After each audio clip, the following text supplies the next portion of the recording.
네, 여러분 어서 오세요. 반갑습니다. 와, 요새 건설 다방이 정말 새로운 손님들이 많이 오고 계십니다. 너무 반갑습니다. 자, 오늘 제가 모시고 온 형님도 아주 특별히 모신 손님이에요. 아는 형님이 몇 분이나 계신 거예요? 왜 이렇게 많은 거예요? 몇 분 안 되세요. 그 중에 한 분이세요. 어떤 분이시죠? 아유, 반갑습니다. 저는 구조공학을 전공했고요. 지금 한양대 건설환경공학과 명예교수로 재직 중입니다. 와, 와. 또 자, 멋진 오늘 또 형님. 새로운 형님도 오셨으니까 더 좋은 일도 일어날 것 같습니다. 박수 예. 한번 박수. 축하합니다. 네. 근데 오늘 그 텐션이 평소보다 더 높으세요. 왜 이렇게 기분이 좋으신 거예요? 아, 얼마 전에 제가 정말 지금도 생각하면 가슴 뛰는데 네. 우리나라가 체코 신규 원전 사업의 우선 협상 대상자로 선정되었다는 뉴스가 나왔잖아요. 저희가 시즌1에서 에너지 발전소에 대한 이야기를 나누면서 이제 원전 기술, 건설 기술에 대해서도 잠깐 이야기를 나눴지 않습니까? 맞아요. 저도 그 기사 봤거든요. 네. 저희가 이 원전 건설 이야기를 처음으로 나눴을 때가 봄이니까 계절이 바뀐 사이에 그 사이에 또 이렇게 성장을 했네요. 네, 프랑스 전력공사 경쟁 끝에 우선 협상 대상자로 선정된 건데요.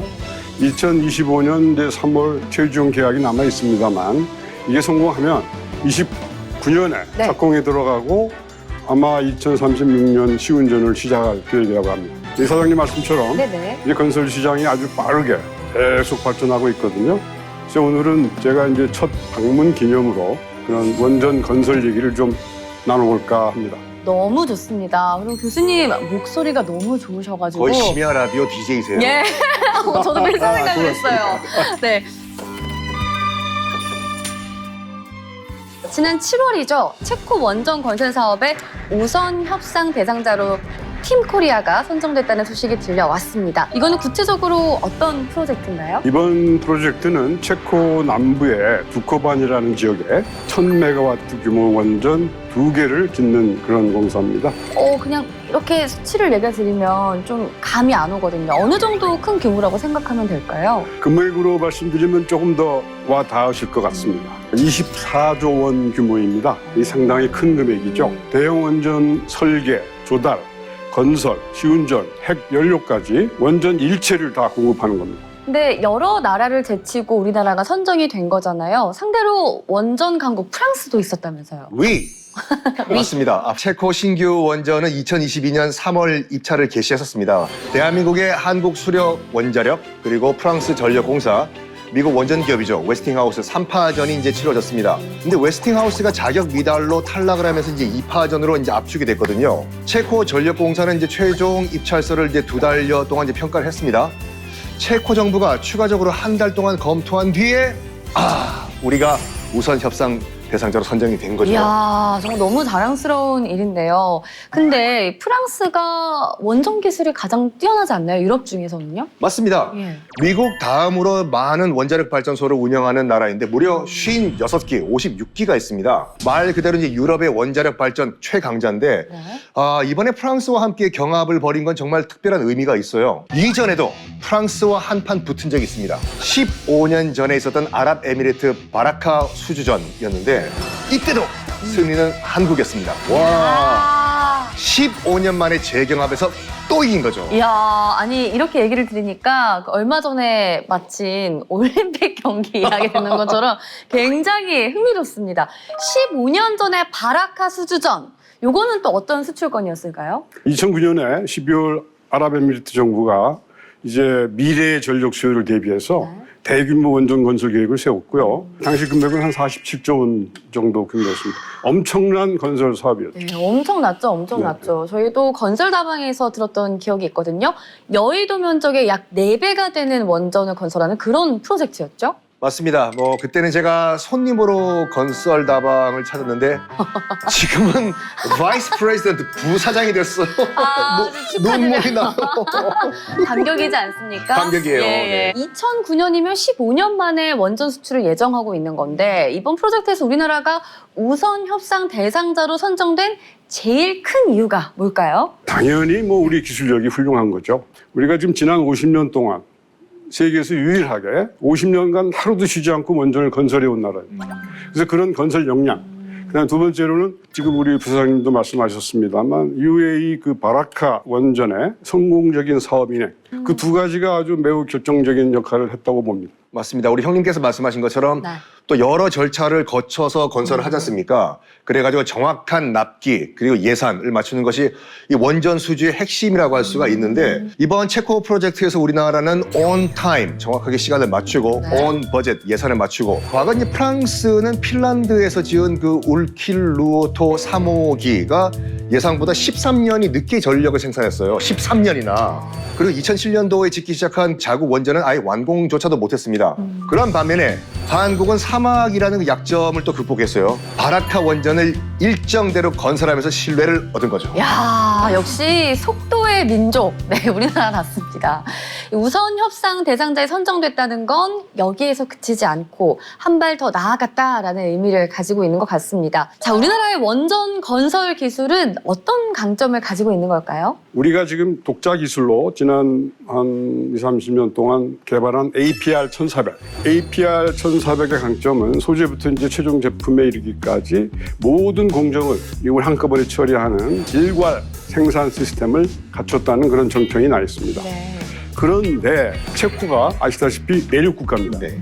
근데 바다가 없어요. 두코바니는 그 기존의 원전이 4기가 있습니다. 그래서 강에서 쓰고 있는데 우리가 이제 2기를 더 한다 그러면 강에서 쓰는 게 한계가 있지 않겠습니까? 네. 그래서 입찰하기 전에 공고를 어떻게 냈느냐? 이거는 우리는 1200 이하로 좀 해주시오. 아마 이렇게 한 것 같습니다. 그래서 우리를 좀 견제하기 위해서 그랬을 가능성도 있고요. 네네. 그래서 우리가 결국은 APR 1000, 그러니까 1400 전에 쓰던 모델을 가지고 이제 제안을 한 겁니다. 그런 의미에서는 우리의 승리가 굉장히 더 의미가 있는 거죠. 좀 약간 안타까운 부분이 있네요. 우리에게 더 선진 기술을 제공할 수도 있었는데 맞습니다. 일단 가장 오래된 보리 1호기 1978년도부터 이제 가동이 됐죠. 이게 경납고가 얼마나 두꺼운 줄 아십니까? 얼마나 두꺼워요? 경납 용기 두께가 65cm. 그러니까 최근에 지어진 원전 같은 경우는 최대 이 두께가 120cm, 2m거든요. 일단은 수소 폭발 빵 견딜 수가 있어야 되고 비행기가 날아와서 정통으로 빵 맞아도 붕괴되지 않아요. APR 1400의 원자로 손상 확률이 얼마냐? 100만 년에 1회 미만이라고 해요. 대단한 거죠. 손상이 없다고 보면 되겠네요. 거의 없다고 볼 수 있는 거죠. 예. 내진 설계의 기준도 이제 기존에 비해서 리터 규모가 6.4였거든요. 7.3으로 높였습니다. 그런데 원전 같은 그런 대형 시설물들은 안전에 대한 기준도 높아야 될 것 같거든요. 정확해야 할 것 같기도 하고요. 원전 안전성에 대한 기준은 어떻게 될까요? 우리나라 경우에는 이제 가장 상위법이 원자력 안전법이라고 있습니다. 이제 그 아래 시행령, 시행 규칙 이런 체계를 가지고 있습니다. 그래서 조금 전에 부사장님께서 말씀하신 내진 설계, 그 지진 빈도 이런 것도 사실은 원자력 시설 기술 기준에 들어 있습니다. 그래서 우리나라 자체 기준들이 이제 또 있지만 많은 경우에는 이제 국제 원자력 기구 IAEA나 네. 미국 그런 기준을 우리가 준용하고 있죠. 이렇게 교수님께서 차근차근 설명을 해주시니까 굉장히 안심이 됩니다. 그런데 물론 그래서는 안 되겠지만 건설은 늘 최악의 상황에 대비를 해야 하잖아요. 원전은 그 대비가 더 중요할 것 같은데 사고가 났을 때를 대비하는 방법은 어떤 것들이 있을까요? 우리나라는 이제 원전 사고를 미리 예상해서 이제 실험을 해볼 수 있는 세계 최대 원자력 안전 연구 시설인 아틀라스를 구축을 했어요. 아틀라스. 네, 그래서 아틀라스 구축으로 아까 말씀드린 APR 1400 원자로에 대해서 안전성을 향상하고 또 그 결과를 우리가 UAE 수출에 활용을 했습니다. 저는 처음 들어보는데 아틀라스? 이름이 좀 멋진데요? 아틀라스가 네. 그리스 신화에 나오는 그런 존재죠. 하늘을 떠받치는 신이 아틀라스지 않습니까? 한국 원자력 안전을 그렇게 튼튼하게 짊어지겠다라는 의미가 담긴 이름이죠. 이름 잘 지었네요. 네. 안전한 건설은 물론 사고에 대비하는 시설까지 만들었다고 하니까 안심도 되고 또 든든하다라는 생각이 듭니다. 게다가 체코 신규 원전 산업의 우선 협상 대상자로 선정이 되면서 국내 건설사들의 원전 사업에도 가속도가 붙을 것 같은데 혹시 현재 수출 예정인 다른 원전도 있나요? 그럼요. 네. 하나로 끝나면 안 되겠죠. 네네. 현대건설은 한국형 원전 수출 1호인 그 아랍에미레이트의 바라카 원전을 포함해가지고 네. 한국형 대형 원전 36기 중에 24기의 시공 주관사로 지금 참여를 하고 있습니다. 그리고 또 2024년 2월에 이제 불가리아의 코즐로도이 원자력 발전소 신규 건설 공사의 또 우선 협상 대상자로 선정이 됐어요. 그렇군요. 맞습니다. 예. 네, 그리고 또 있죠. 이 삼성물산이 최근 루마니아 SMR이라는 그런 프로젝트 기본 설계에 참여하게 됐다는데요. 루마니아 SMR 사업은 기존 석탄 화력 발전소를 462메가와트 규모의 SMR로 교체하는 사업입니다. SMR 기억나거든요. 소형 모듈 원자로. 네, 저희가 얘기를 했었는데 시즌 1에서 미래 원전 기술로 이야기를 나눴었거든요. 벌써 교체 사업에 우리나라 건설사가 투입이 되고 있다고 하니까 진짜 원전 건설업계 빠르게 변화를 하고 있는 것 같아요. 네, 맞습니다. 지금 최근에 원전 건설이 다방면으로 발전 중인데요. 네. 발전 용량은 대형 원전의 한 10분의 1 정도 수준밖에 안 되지만 안전성, 효율성 대폭 향상시킨 소형 모듈 원전을 이제 2035년까지 모듈 건설을 완료하고 실증 가동에 들어간다는 새로운 목표를 세웠습니다. 저는 이렇게 대형 시설물이라고만 생각했던 원전이 소형 시설물로 발전돼서 더 안전하고 또 아까 효율성 얘기하셨는데 가성비 있게 개발이 되고 있었구나.